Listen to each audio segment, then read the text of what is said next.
Okay, so another Star Wars book review. I really should have done this months ago because I was walking my dog yesterday and doing the Darth Vader fight. I realised I can't remember what happened like beyond much at all. So this is a 2-in-1.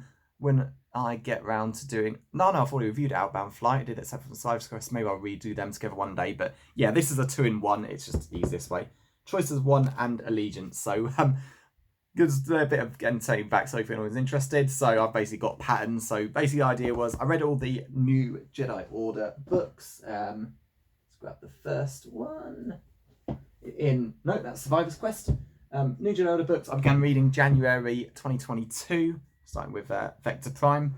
And I figured I'd return to the EU books. Basically before New Jedi Order I was doing everything that ties into it effectively. Basically everything before like after the original films, e.g. Heir to the Empire trilogy and X-Wing quadrilogy, and then ones that mattered like the Corellia trilogy but weren't too essential for a reread but kind of had to be read, going all the way up to Survivor Quest, which was a sequel to... I love that Star Wars book. Case in place, Outbound Flight. Although I read them the other way round, I thought it wouldn't matter, but with these two, no, I read them in order. But yeah, so ultimately these two I should have read on the lead up to NJO because this is all ultimately about, spoilers, the character Mara Jade, Luke Skywalker's future wife, and obviously, yeah, her characterization is massively important. I read a couple of her books, but it was only really Heir to the Empire onwards.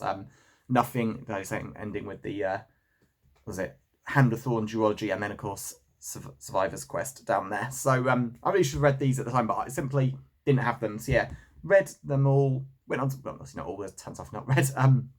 Went on to New Jedi Order, and then I said, okay, before I move on to the Darkness trilogy and then Legacy of Force books, which I'm on at the moment, and I said I would read all the prequel era books that I'd never read, e.g. these ones I began my reviewing for earlier.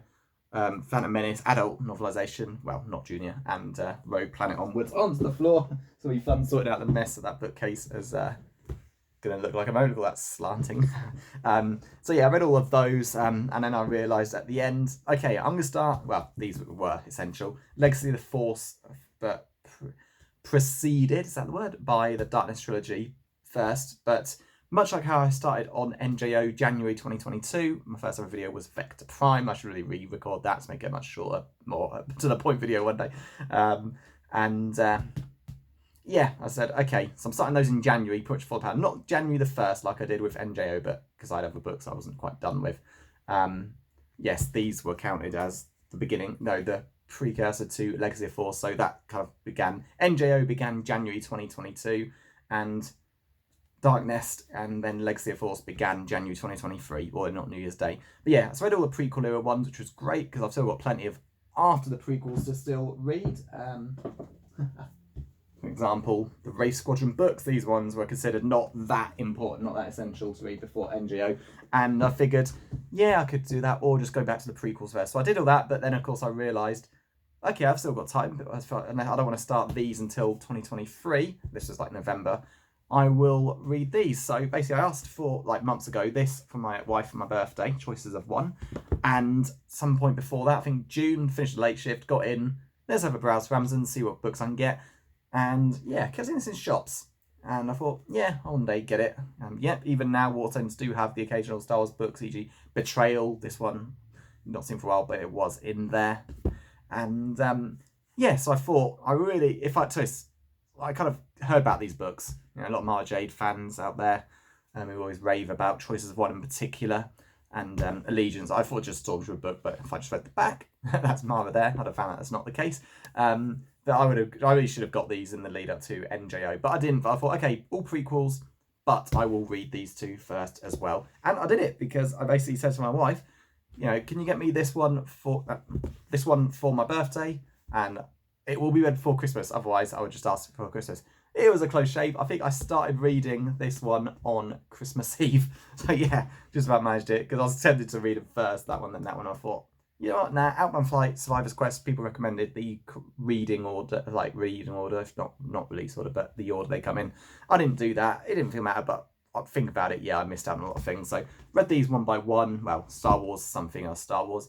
And yeah, nearly 5 minutes in the video and I'm about to start the actual review. So this is just the two combined. Right, so sad to say, there's not a huge amount to talk about in this. Kind of the problem with all prequels, you kind of know certain things have to happen. Like, you know that, spoiler for the Thrawn trilogy. I'd reach if it's on the second row.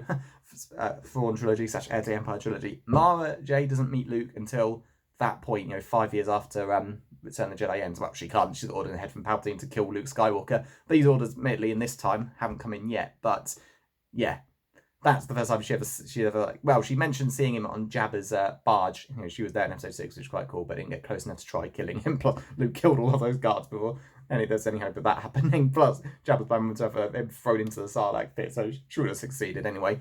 But yeah, so these ones are between episodes 4 and 5. So episode 4 and 5 have got the biggest gap of 3 years. And that's real lifetime, obviously, whereas Return of the Jedi is like 6 months to 1 year, I think, is like, it's a bit flexible, but yeah, at least 6 months. So yeah, this is within the gap anyway. So yeah, we've got exact dates on here. Okay, so this one is 8 months after.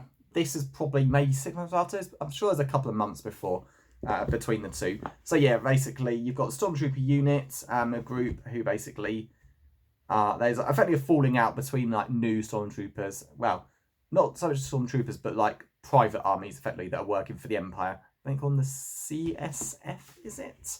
Where am I getting the name CSF from? If it's not from here, I'm thinking of Corellian Security Force from Legacy of Force, maybe I am. Anyway, let's get to it. So basically, yeah, these Stormtroopers fall out. One of them ends up killing his so-called superior officer, and they're on the run. They leave. These only just Stormtroopers actually. Effectively, because we all know not every person in the Empire was evil. Some also believe that the Empire did good things, but there are limits. Such as blowing up Alderaan. Huge numbers of Stormtroopers and personnel desert from the Empire for actions like that. And it's a similar thing here.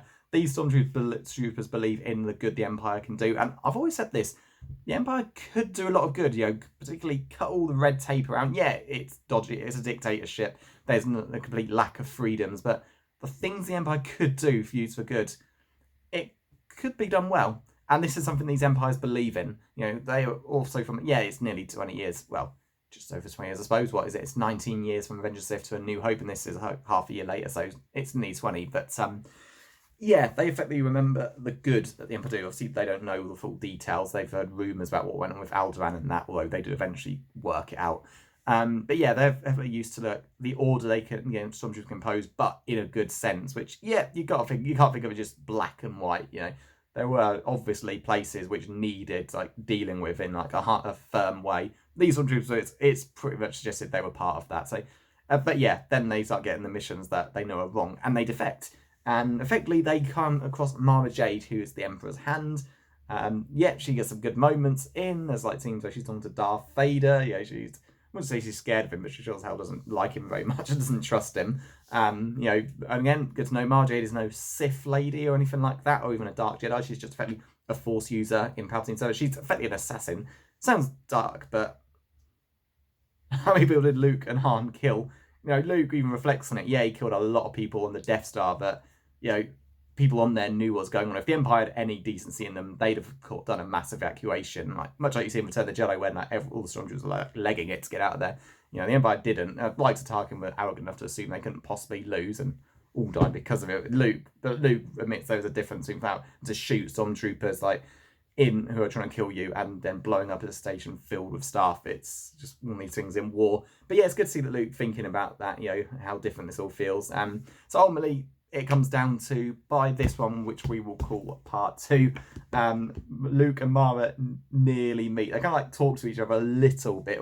No, they sort of see each other from a distance, helping each other in their own way, clearing out enemies, etc. They never get to talk, which, thank God. I mean, it's Timothy Zahn. He wrote the Heir to the Empire books. He's not going to contradict his own work, well, presumably.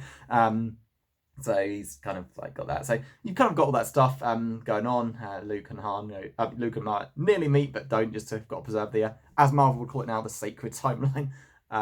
You got some more stuff with Luke and Han. Again, reading this era when Han and Leia are a couple and very happy, if still a bit snarky towards each other as you'd expect.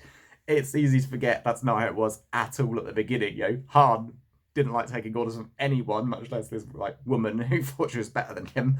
And yet he still was convinced she liked him. And there's a lot of that in in this book, there's a great bit when he's like winding up his usual, and you can tell from his reaction, she sort of storms off. He says, "Oh yeah, she likes me," and it's fun just seeing like how they used to be. So that's kind of it, to be honest. So none of the stormtroopers who become the Hand of Judgment are killed. You know, they're pretty much reveal what everything went to Mara. But well, she figures Vader can have his 501st. I can have my Hand of Judgment, and it's quite cool that they got these 5. And I can only hope that.